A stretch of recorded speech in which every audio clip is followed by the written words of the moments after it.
Tarik ses. Semongko. Kini Yeah. tinggal aku Buka bibir. sepi.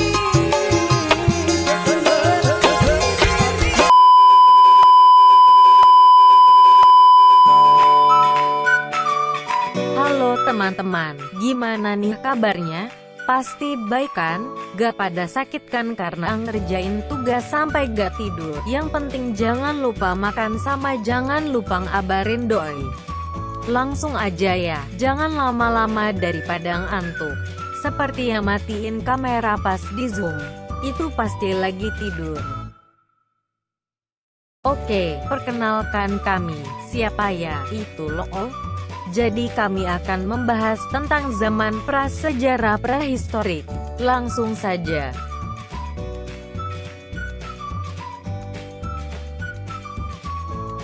Yang pertama adalah zaman Paleolitik. Untuk pengertian dan ciri-cirinya dibagi 3 tahap yaitu: zaman Paleolitikum adalah zaman yang memiliki ciri khas berupa perkembangan alat-alat batu. Zaman ini mencakup sekitar 95% masa prasejarah teknologi manusia. Alat tersebut dinamakan kapak genggama atau kapak perimbas. Pada tahun 1935, von Koenigswald menemukan sejumlah alat-alat batu di daerah Pacitan, yang merupakan alat serupa kapak tetapi tidak bertangkai karena penggunaannya digenggam.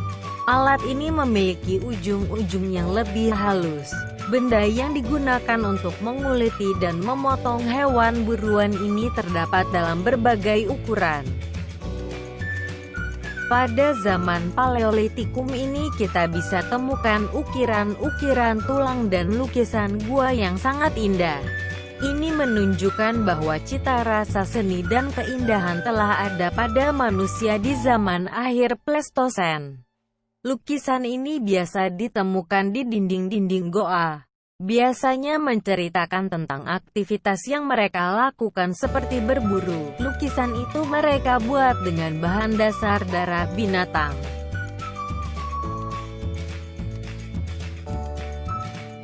Yang kedua siapa? Hayo, kok gak dijawab? Ya udah aku jawab aja deh. Yang kedua adalah Mesolitik. Zaman Mesolitikum 10.000–4.000 tahun yang lalu atau zaman Batu Tengah merupakan zaman peralihan dari zaman Paleolitikum ke zaman Neolitikum. Pada zaman Mesolitikum alat-alat batu pada zaman ini sudah dihaluskan terutama bagian yang dipergunakan.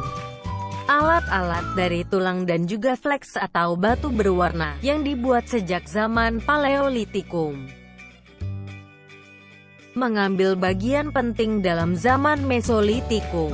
Di zaman ini manusia sudah tidak lagi nomaden atau sudah mempunyai tempat tinggal yang semi-permanen seperti di gua dan di pantai. Keukenmodinger, sampah dapur. Keukenmodinger adalah fosil yang berupa timbunan atau tumpukan kulit kerang dan siput sehingga mencapai ketinggian tanda kurang lebih 7 meter. Penemuan ini juga menjadi bukti bahwa manusia purba sudah mulai menetap atau sudah tidak nomaden lagi. Karena kebanyakan fosil ini ditemukan di sepanjang tepi pantai timur Sumatera, antar daerah Medan hingga Langsa.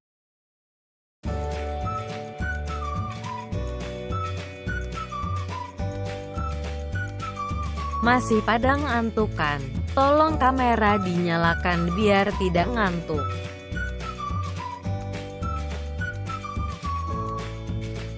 Zaman Neolitikum atau zaman batu muda yaitu tingkat atau fase kebudayaan yang ada dalam zaman prasejarah ini mempunyai ciri-ciri berupa unsur kebudayaan.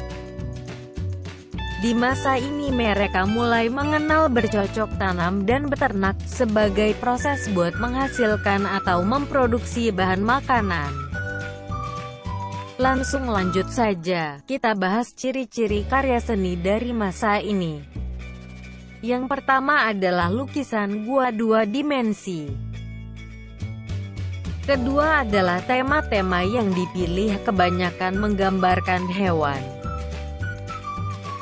Keempat adalah untuk penggambaran manusia. Kebanyakan dari mereka memilih untuk membuat bentuk wanita. Venus of Willendorf. Venus bukan yang ada di planet itu ya, tapi kata Venus sendiri memiliki kemiripan dengan bahasa Sanskerta yaitu Vanas, yang berarti gairah. Patung yang terbuat dari batu gamping ini memiliki tinggi sekitar 10 cm. Boleh jadi patung Venus of Willendorf ini adalah sebuah bentuk pornografi untuk merangsang seksualitas pada zaman itu. Gimana, paham kan tentang prehistorik? Sebentar ya, jangan tidur dulu, karena ini belum selesai teman-teman.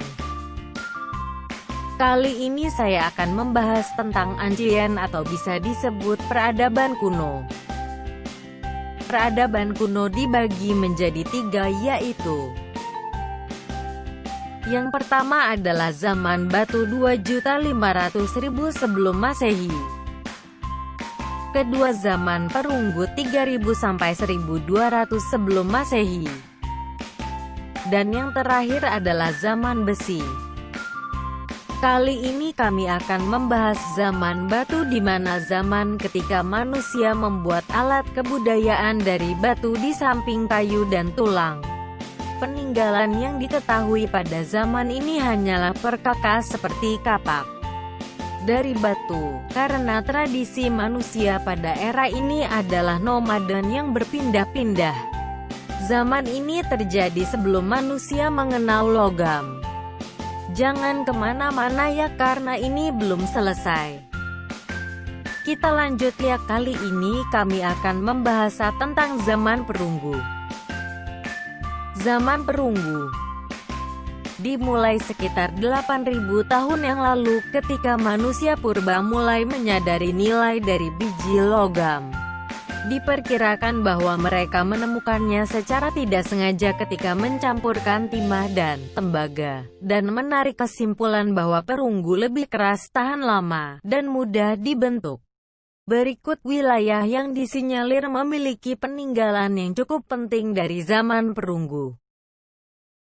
Yang pertama ada Mesir. Pada Mesir kuno, zaman perunggu dimulai pada periode proto-dinastik sekitar 3150 SM.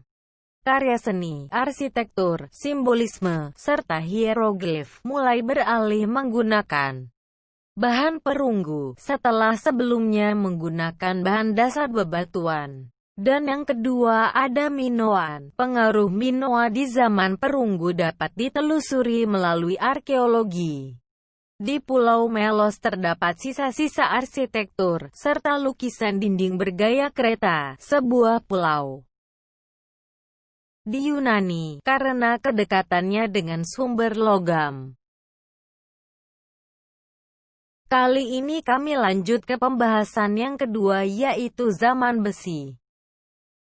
Tahap ini merupakan periode terakhir dalam sistem pengklasifikasian masyarakat kuno yang sebelumnya didahului oleh zaman perunggu. Zaman besi. Di zaman ini, manusia berurusan dengan sebuah fase di mana proses pembuatan besi merupakan salah satu bentuk pengerjaan logam paling rumit. Dipercaya bahwa zaman besi berakhir, menemui titik puncaknya ketika budaya Helenisme mulai bangkit pada abad pertengahan di wilayah Eropa. Jalur distribusi besi pada era modern bermula pada saat penjajah dari Eropa memperkenalkan besi kepada Amerika dan Australia melalui perdagangan. Contoh kerajinan dari zaman besi. 1. Perisai, militer, pertahanan. 2. Pisau, berburu. 3. Celurit, bercocok tanam. 4. Pedang, militer, pertahanan. 5. Perhiasan, fashion. 6. Mata panah, berburu, pertahanan. Berikut wilayah yang disinyalir memiliki peninggalan yang cukup penting dari zaman besi. Keltik. Peradaban Keltik berlangsung selama zaman besi, dari sekitar 600 SM sampai 43 Masehi.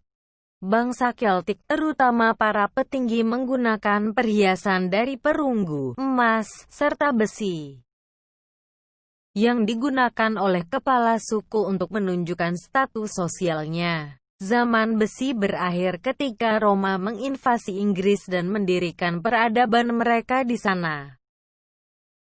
Yunani kuno. Persediaan besi melimpah pada saat itu dan memungkinkan wilayah kecil di Yunani mempersenjatai diri dengan senjata yang lebih ringan dan lebih kuat dari tembaga. Perunggu masih digunakan tetapi jarang karena sulitnya menemukan timah.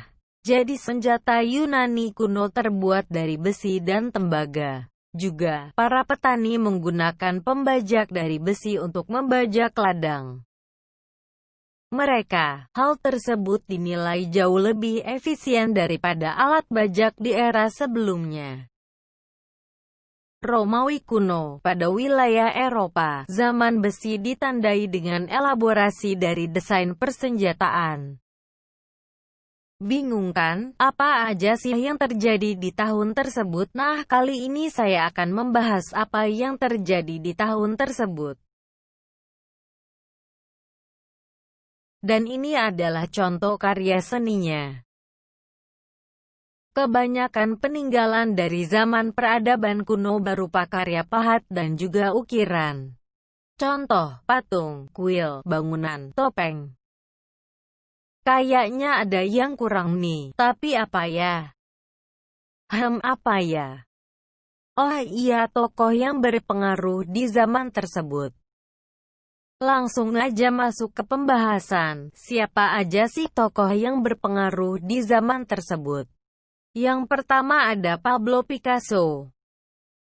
Pablo Picasso, ketika dia pertama kali melihat sebuah topeng kayu milik suku dan asal Côte d'Ivoire, Pantai Gading, yang ditunjukkan oleh seorang temannya, Henri Matisse. Sejak saat itu, ia merasa terilhami oleh bentuk-bentuk abstrak dari topeng kuno. Hingga pada tahun 1907 ia menciptakan lukisan berjudul Les Demoiselles de Avignon, atau Para Wanita dari Avignon. Dan sejak saat itu juga mulai dikenal sebuah bentuk seni yang disebut Cubism. Pemahat terkenal asal Inggris, Henry Moore, tak sedikit hasil karya pahat semi-abstraknya yang terinspirasi oleh gaya ancien art. Bisa kita ambil contoh salah satu karyanya yang berjudul Recumbent Figure pada tahun 1938. Jika kita amati lebih dalam, karya tersebut sangatlah mirip dengan patung cat omol milik suku Maya. Dan yang terakhir ada Georg Alexander Mattei. Salah satu karya dari aliran Jerman ekspresionisme berjudulan Betung 1921, karya Georg Alexander Mattei yang mengambil inspirasi dari estetika seni dari Afrika. Kesimpulannya adalah, prasejarah adalah peristiwa yang terjadi sebelum adanya penulisan praaksara. Kita hanya mengetahui apa yang terjadi pada masa tersebut. Prasejarah berdasarkan riset yang dilakukan oleh para arkeolog, pola cuaca, dan penelitian genetik, melalui, misalnya, sampel inti es geologi, dan beberapa bukti perubahan bahasa lisan berdasarkan tingkatan yang cukup konstan. Sedangkan peradaban kuno dianggap dimulai ketika tulisan dan sebuah kebudayaan menjadi lazim dalam suatu populasi. Jadi untuk pengadopsi awal tulisan seperti orang Mesir, sekitar 5.000 tahun yang lalu. Alhamdulillah sudah selesai teman-teman. Sudah tidak terasa ya sudah di penghujung hidup.